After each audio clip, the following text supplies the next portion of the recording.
ములుగు జిల్లా తాడ్వాయి మండలంలోని నార్లాపూర్ గ్రామానికి చెందిన పల్లపు వెంకటస్వామి, కంది దుర్గయ్య, కంది బాబులు అడవి నుంచి ఒక ట్రాక్టర్లో రాయి తెచ్చుకోవడానికి అడవికి వెళ్లగా అటవీ శాఖ అధికారులు విచక్షణ రహితంగా చితకబాది తీవ్ర గాయాల పాలు చేసి నానా చిత్రహింసలకు గురి చేశారని వారు ఆవేదన చెందారు.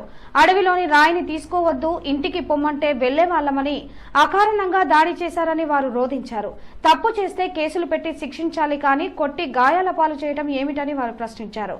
కాయకష్టం చేసుకుని కుటుంబాలను పోషించుకునే వారమని మమ్మలను ఫారెస్ట్ అధికారులు కొట్టి పని చేసుకోకుండా చేశారని మేము ఎలా బతకాలన్నారు. ఈ మేరకు మంగళవారం తాడ్వాయి పోలీస్ స్టేషన్లో వారు ఫిర్యాదు చేశారు. తమపై అకారణంగా దాడి చేసిన ఫారెస్ట్ అధికారులపై కఠిన చర్యలు తీసుకోవాలని బాధితులు కోరారు. అకారణంగా దాడి చేసిన ఫారెస్ట్ అధికారులపై కఠిన చర్యలు తీసుకోవాలని ఆ గ్రామ ప్రజలు డిమాండ్ చేశారు.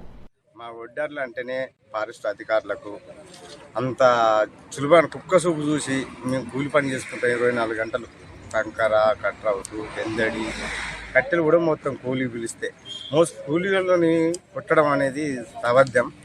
నాకు నచ్చలేదు. మా ఒడ్డర్లు అంటే ఏందో తెలుస్తలేదు. మా బతుకును కొంచెం కాపాడాలని, ఫారెస్ట్ అధికారులకు శిక్ష పడాలనేది కూడా ఖచ్చితంగా ఉన్నదని తెలుసు.